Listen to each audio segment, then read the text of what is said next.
3 ayat 1 sampai dengan ayat 19. Habakuk pasal 3 ayat 1 sampai dengan ayat 19.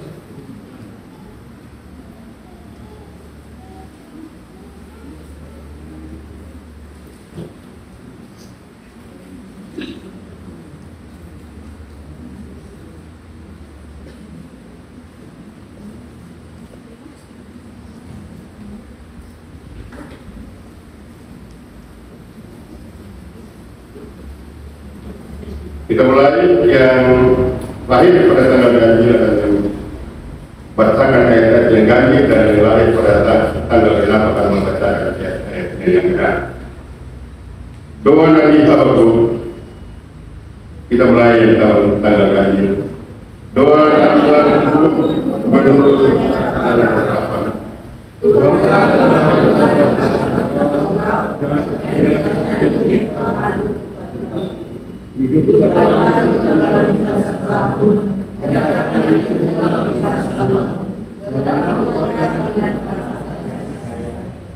Allah datang dari zaman dari makhluk sekali pemberitahuan kehidupannya mengikuti segala baik dan mengikuti dengan padanya.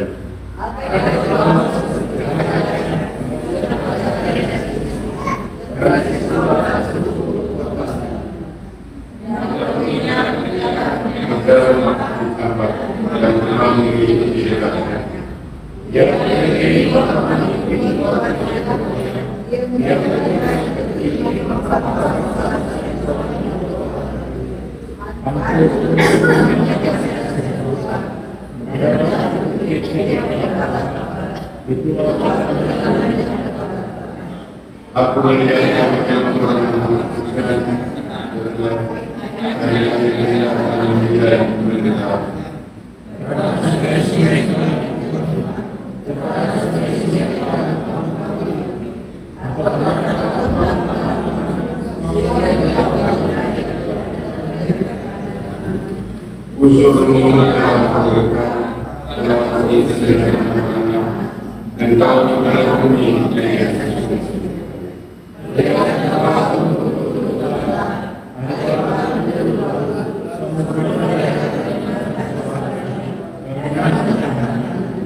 matahari berhenti di tempat yang benar, karena mereka yang mengandung kemarahan, karena Allah tidak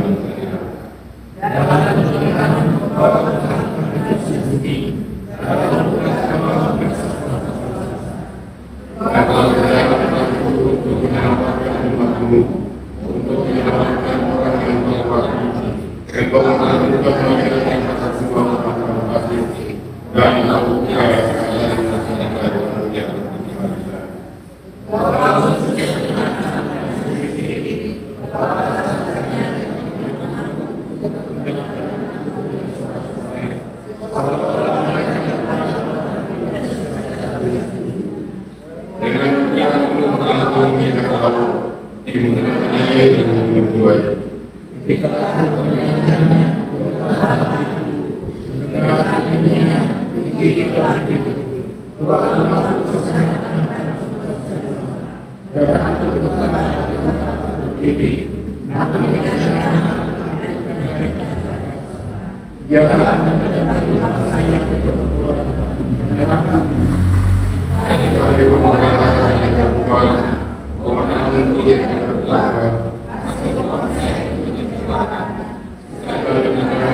untuk pemimpin biduan dengan permainan kesati.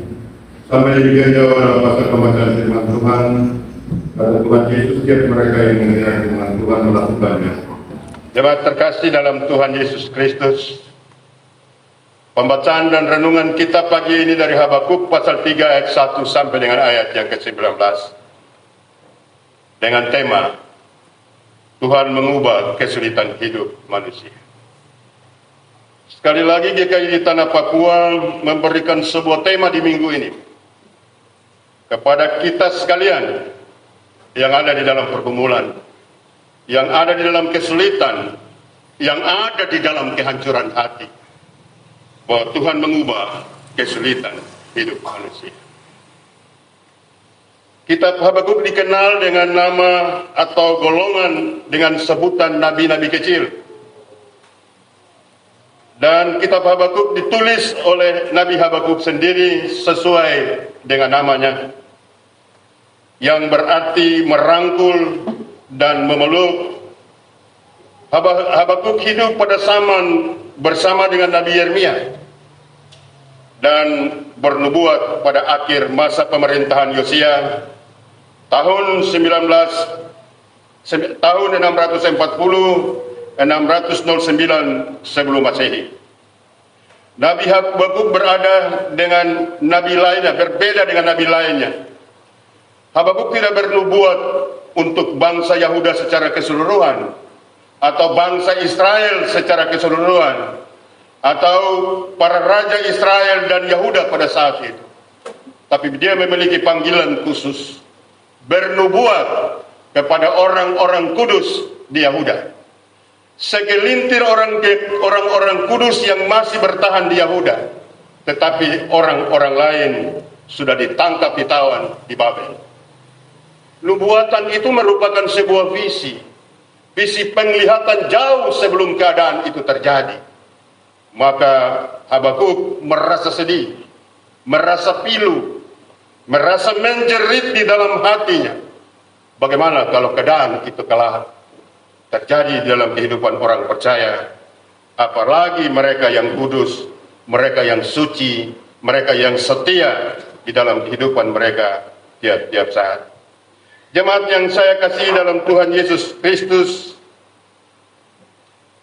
Yahuda sendiri bergumul dengan persoalan yang amat menggelisahkan, yaitu bagaimana dapat memakai suatu bangsa yang begitu jahat seperti Babel untuk menghukum mereka. Kitab Habakuk adalah contoh yang baik, doa orang yang beriman dan yang bersih, pengaduannya kepada Allah sekaligus mengangkat pujian kepada Tuhan. Jadi ketika Habakuk diperlihatkan Tuhan rancangan untuk menghancurkan orang kudus yang ada di Yahuda, Habakuk tidak tinggal diam. Dia merasa sedih, dia merasa kehancuran.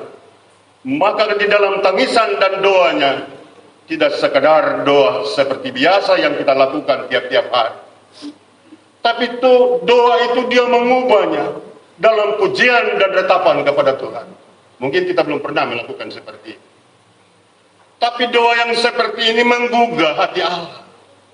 Doa yang seperti ini mengetuk pintu Allah, supaya kesesatan yang kita dapat, kesesatan yang kita alami, itu Allah memberikan perhatian, belas kasihan di dalam kehidupan kita.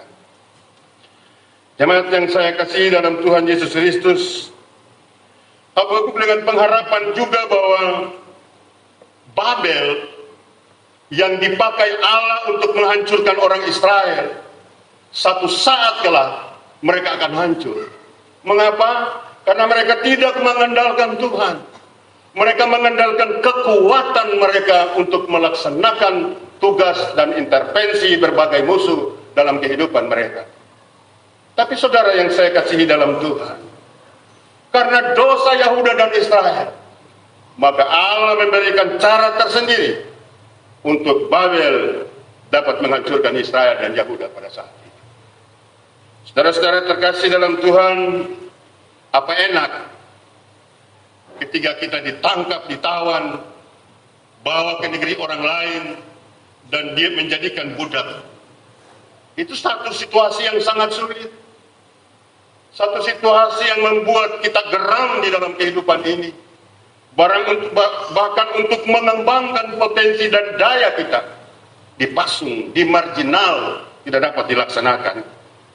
Saudara-saudara yang kekasih dalam Tuhan, di pasal 3 ini Habakuk mengungkapkan imannya di dalam kedaulatan Allah dengan sebuah kepastian di dalam segala hal Allah itu ada. Kalau kita kan berbeda dengan Habakuk ya. Ketika masalah menerpa, ketika keadaan kita tidak baik-baik saja, kita tidak mencoba untuk mengimani Allah lebih dalam. Kita tidak mencoba menaruh pengharapan itu kepada Allah dengan sungguh-sungguhnya.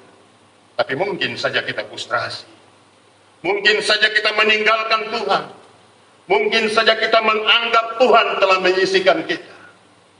Tapi dalam situasi seperti itu, Habakuk mengubah pujiannya menjadi syair doa yang menggugah hati Allah supaya Sion diselamatkan.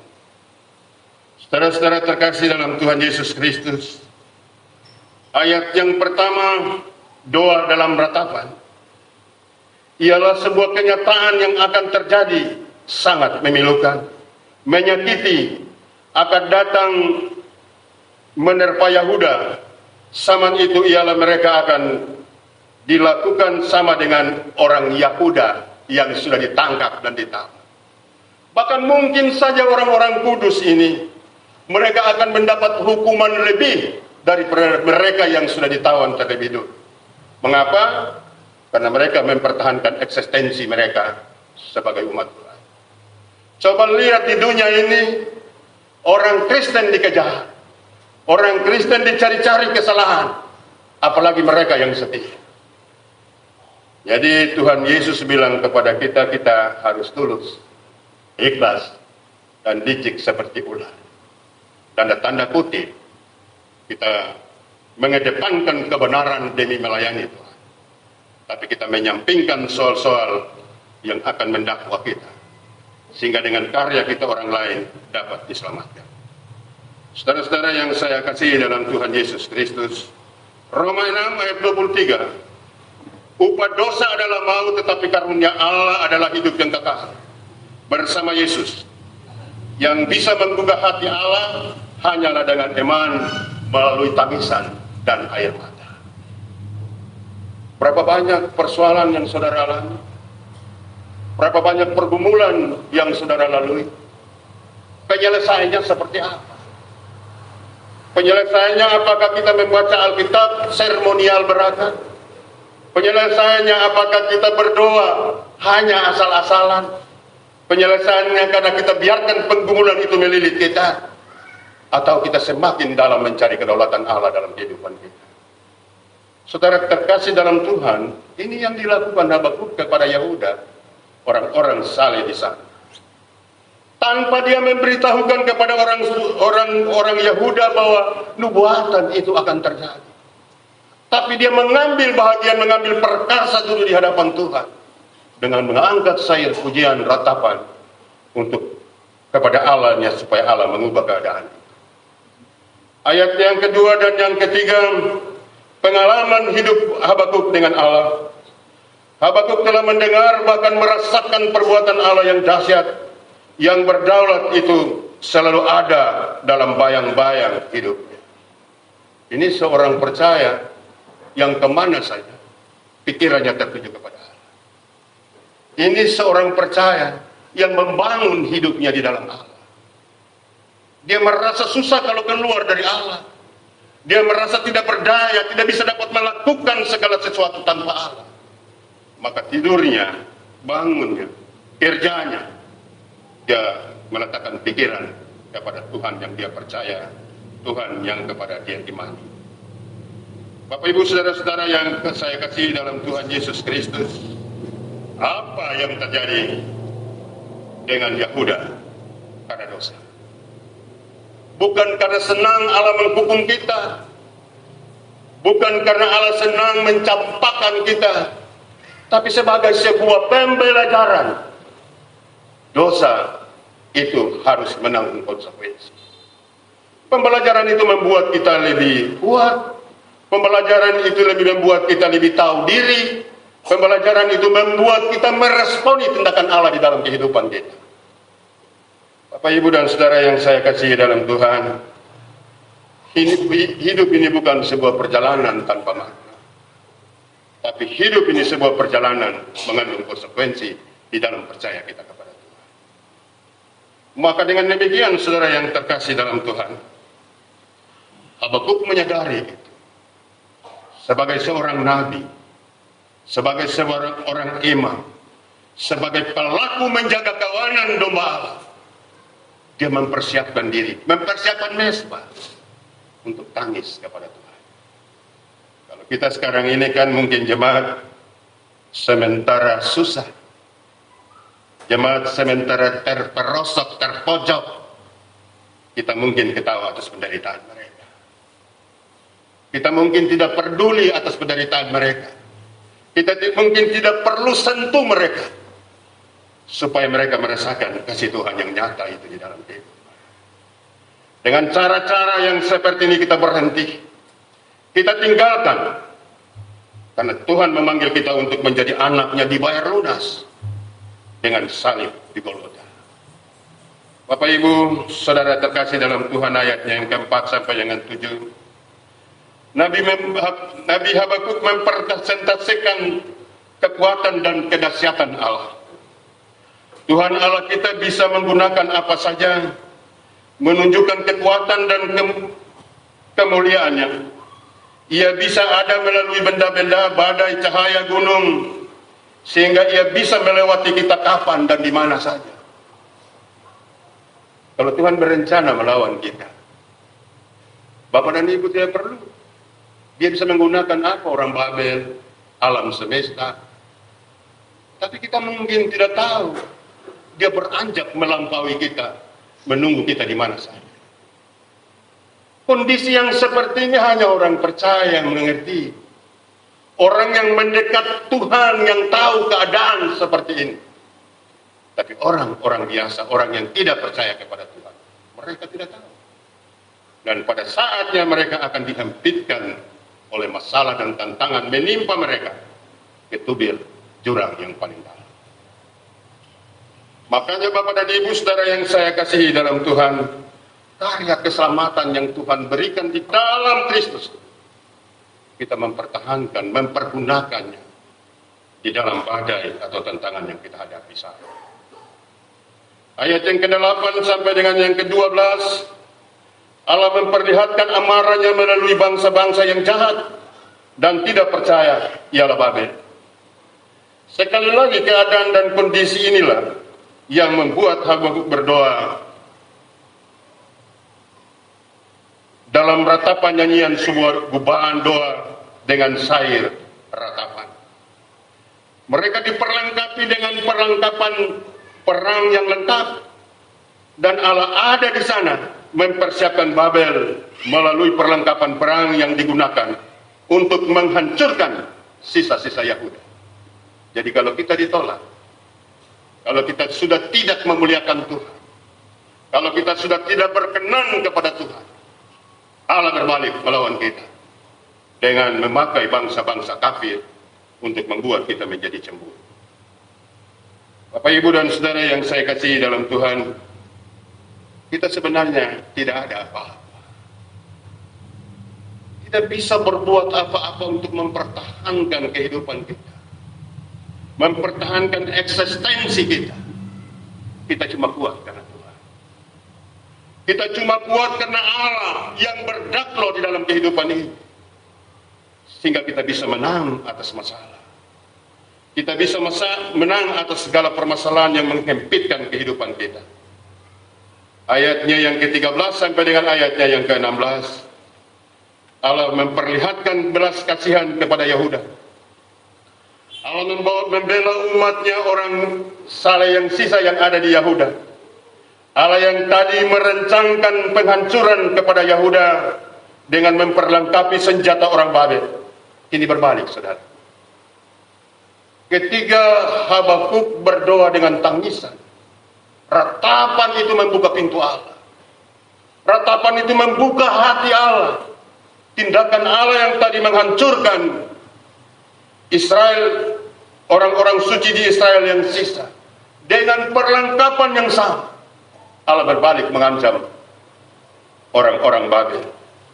Saudara yang saya kasih dalam Tuhan, sebuah gambaran yang begitu fenomenal bahwa Allah memiliki belas kasihan yang tak terhingga.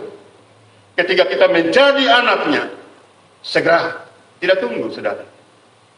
Dia datang kepada kita dan menyelesaikan pergumulan yang kita alami. Bayangkan senjata yang sudah dipersiapkan, itu kembali menghadang bangsa Babel sendiri. Ini sikap Allah terhadap orang percaya. Ini sikap Allah terhadap pilihan orang percaya. Ayat 17 sampai dengan 19, sikap Habakuk yang menerima belas kasihan Allah. Dalam penderitaan yang begitu dahsyat, ia percaya akan Allah akan mengubah situasi itu dan memberikan jawaban yang pasti. Percaya kepada orang lain, janji tinggal janji. Mimpi tinggal mimpi. Tapi kenyataan itu sukar kita temukan. Tapi percaya kepada Allah. Kalau belum jawab hari ini, jawabannya dia mendidik kita. Banyak kali di dalam kehidupan kita, sedikit saja kita tidak tekun. Rasa putus asa, rasa baper itu lebih cepat daripada melihat kebaikan Tuhan. Habakuk tidak seperti itu. Walaupun kondisi itu mencekam, tapi pujiannya mengandung nilai yang menggetarkan hati Tuhan. Persoalan seperti ini kita tidak dapat di dalam teori teologi. Tapi persoalan seperti ini kita dapat di dalam pengiringan kita kepada Tuhan. Bagaimana kita menyadari diri kita di hadapan Tuhan.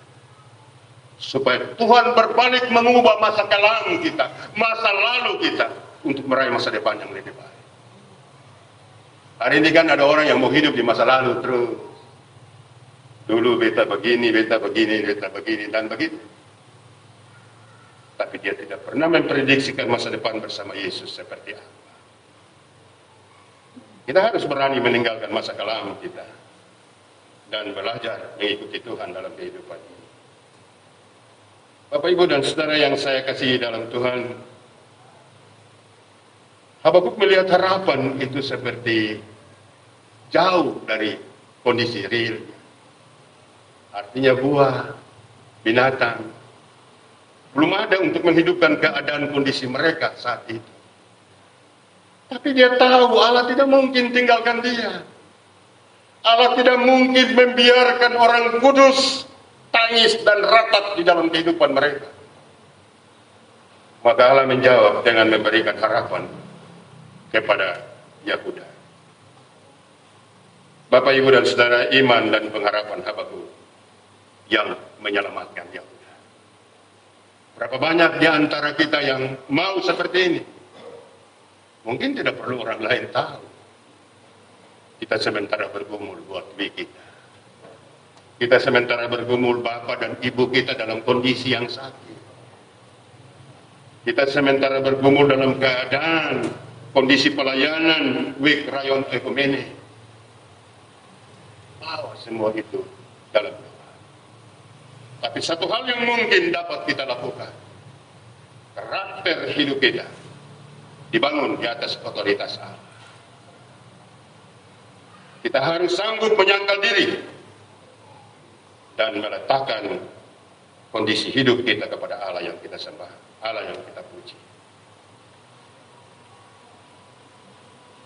Penerapan yang kita lakukan di Minggu Kerja yang baru, sikap Habakuk yang bertahan dalam situasi sulit,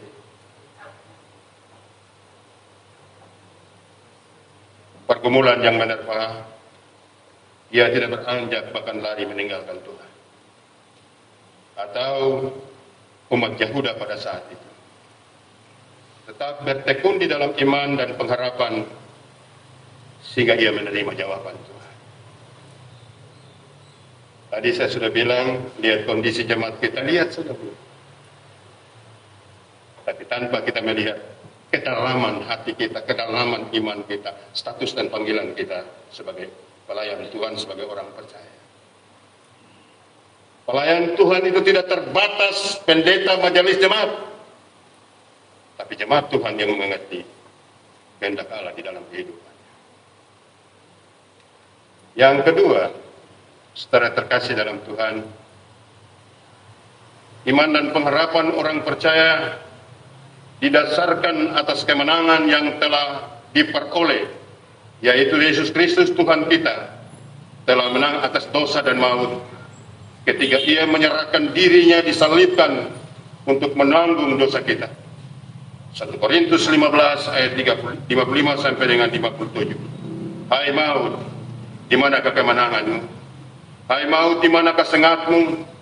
Sengat maut ialah dosa, dan kuasa dosa adalah hukum Taurat. Tetapi syukur kepada Allah yang telah memberikan kepada kita kemenangan oleh Yesus Kristus Tuhan kita. Jadi iman Kristen, Bapak, Ibu, dan Saudara, kita telah menerima kemerdekaan, kemenangan itu terlebih dulu. Dan kita mempertahankan untuk menjalani hidup ini. Yang ketiga, hari ini melalui pengalaman Habakuk untuk Yahuda, apa yang menjadi pergumulan di dalam kehidupan pekerjaan pelayanan kita? Apakah kita terus mau jauh dari Tuhan membawa permasalahan dan problem kita? Apakah kita juga tidak mau percaya membawa problem itu kepada Tuhan? Apakah kita terus bertekun di dalam kesalahan, dosa, dan kekurangan sambil kita melayani Tuhan? Atau kita sambil menjadi orang percaya? Bapak dan Ibu, ini sebuah pertanyaan dan introspeksi bagi hidup kita. Saya, Bapak dan Ibu sekalian, pembaharuan yang dimaksudkan di dalam tahun ini, tema besar GKI Tanah Papua seperti apa? Apakah kita terus memoles diri kita menjadi seorang pelayan yang secara standarisasi oke di mata manusia, tapi standarisasi oleh kehendak Allah, Dia melihat semua apa tindakan yang kita lakukan. Ada banyak hal yang kita hadapi di gereja kita saat ini, dan saya cukup prihatin karena lama saya bekerja di tempat ini. Persembahan kita hari ini tidak lagi nomor 1, dia sudah ada di nomor 2, 3, dan lain sebagainya. Di sana bukan persoalan tidak melayani, ada tidak kesetiaan, tidak jujur dalam mengelola uang Tuhan. Tidak berani berkata ya di atas ya. Tidak berani menyampaikan yang sebenarnya kepada pemimpin. Semua menganggap diri pemimpin, saudara. Ini yang dapat kita simak, dapat kita renungkan, pembaharuan apa yang harus kita lakukan di rayon ekumene, tapi juga untuk jemaat Tuhan. Tuhan memberkati memasuki minggu yang baru. Kiranya firman Tuhan ini menjadi berkat bagi kita. Jangan lari dari masalah, saudara.